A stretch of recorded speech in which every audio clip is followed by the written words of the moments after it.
How do you identify and where do you call home? I identify as, ooh, I love this, like the complicated Chinese diaspora shit. Okay. The question, where is my home, I feel like it's always been a difficult question. Like first week of school, everyone asks like, where are you from? And I have to pause and think, because I like to say that like I'm from Newton, Mass, because that's where I spent most of my life in, and that's where I go back during breaks. But every time I tell someone I'm from Newton, Mass, they look at me in a funny way, kind of expecting like an explanation, like, oh, like where are you really from, or like did you live there all your life? So I was like, no, I was born in Korea, and that's when I get like a little approval nod. How would you describe Colby to someone who's like never been here? Big question, I know, but Colby is a stereotypical small liberal college in the middle of nowhere. While I tried really hard to assimilate and like go to the events that my roommates and my friends at the time wanted to go to, when I wanted to go to like events that mattered to me as well, like ASA events or international club events, they weren't interested in coming along.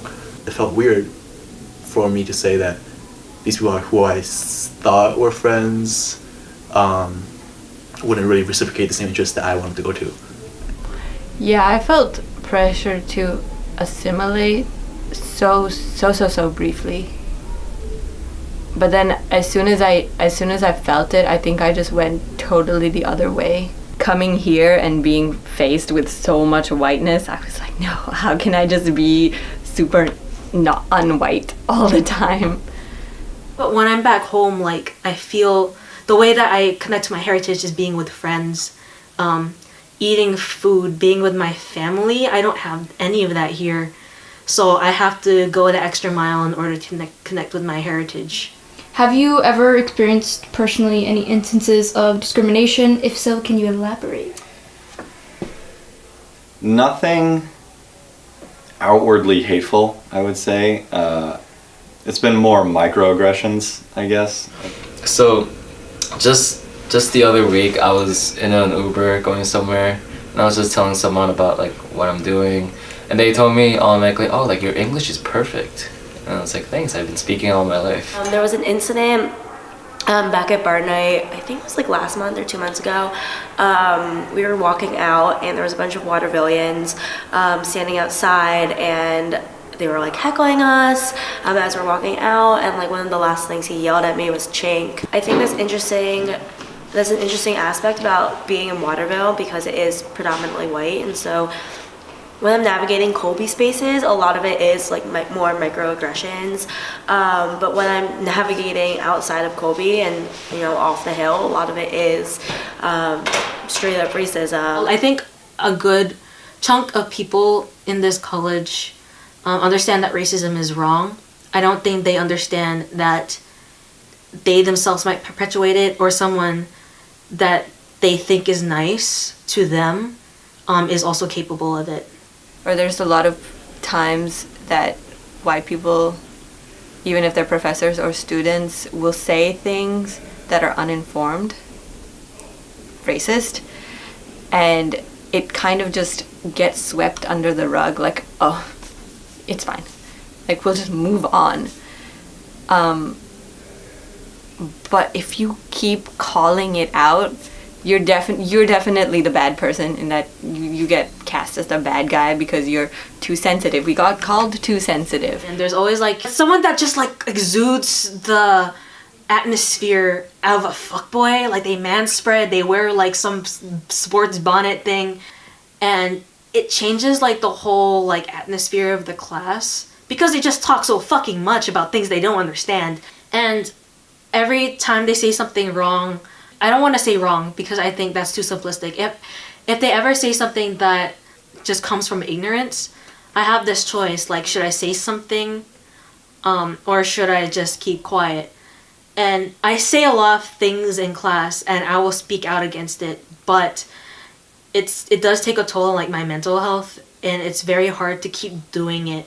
And at some point, sometimes I just sit in class and I'm like, I'm not saying anything. I don't have the energy. Like what I used to do before was just go back to my room and feel bad about it. Or go to my friends and complain about it. have a bitching session. Recently, what I've been doing is just speaking up more, and it feels freeing. I just never had the courage before to do that, and I think that courage comes just by knowing that there is a community behind me that will support me. Like, maybe they can shit on me behind my back, but I don't really care, so it's felt good. I think in terms of, the nightlife scene at Colby, like, that's not a very welcoming space. The fact that white people hook up with white people, and like, that's not the best way to put it, but like, at the end of the day, like, that's what I see. Colby is very not queer, and it's also very white. And when you embody an intersectionality that does not fit the mold of like heteronormativity or whiteness, you are just. I have thought about my race and ethnicity in terms of how it influences my approach to dating. I don't mind dating white people. I don't mind dating non-Asian people or Asian people. I don't mind dating at all. It's not happening. Have you ever felt like unattractive as an Asian male comparatively to other people around you? I mean, that's standard of beauty is something that like society has kind of created, and I mean, you can see now like in Korea too, like the emerging culture of plastic surgery. Like, if you look at the plastic surgeries that they do, they're trying to like cut their chins, make their eyes bigger, raise their nose and their forehead. It's to look more Western, because Caucasian like Western look has been that is the definition of beauty. So like, it's inevitable that like if you don't look like that, you start to question your, I guess, attractiveness. I've been exploring like fashion a lot going through college. Yeah. And I was like just trying different clothes, and like once in a while, like look in the mirror, I'm like, oh damn, like the clothes isn't the issue. Like, I just don't look like the attractive people on screen, because it's hard to find like someone I can relate to on TV or like in media, social media, that like people view as attractive. I mean, I had this conversation with like a friend in high school who was dating an Asian, and her friends were kind of like, why are you dating an Asian? Like, you could do so much better than that. And that really was like, whoa, that was like a huge wake-up call to me. But like, yeah. But yeah, that got me in the spot. No question. Yeah. I always feel like a random Asian person on this campus. Like, no one will recognize who I am. I'm just a random Asian girl there. So I have heard so many stories telling that people, like the student body on campus, many of them don't feel comfortable with Asian students on campus, and they think there are too many international students on campus, and many of them admitted that they have made fun of Asian students on campus. So that's very frustrating to me. There was a retreat that we went off campus, and on the bus, when they were counting people, like calling out people's names and make sure whether everyone's here, they cannot,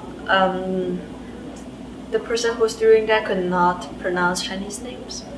And then he tried, and then he laughed, and many students on the bus laughed at people's names.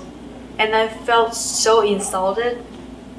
Like, if you cannot pronounce, ask people and don't make fun of people's names. I just feel a lot of tension towards the Chinese students community, because we have the largest number of Chinese students in the international student community. Maybe they feel it makes it much easier for us to be on campus because there are a lot of us. I don't come from a purely like Chinese nationality, Chinese community background either, and I couldn't connect with Chinese students.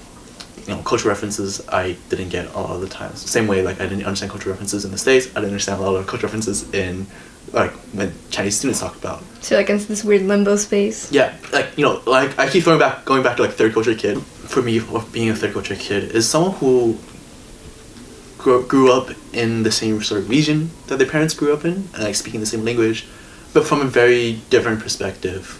Like, my friends and I, growing up, we all consumed a lot of Western media. I mean, so we all spoke English, we listened to English music. I went to American school. But at the same time, I think it affords a certain amount of distance from saying we're so different from like Asian Americans who grew up in America, who are, have immediate access to American cultural references, whereas we sort of combine a mix of both, like what's going on in China at the time, what's hip around the world, but also relevant to our immediate community. People would always ask me where I'm from, and they would just see me as a rich South Indian, and I'm like, that's not who I am. I'm also from North India, and like I'm both, and it's really hard for like other Indians at Colby like to accept this part of my identity. So that made it really hard for me to like become good friends with them or like to be part of that community because of these complications. I think there's also this like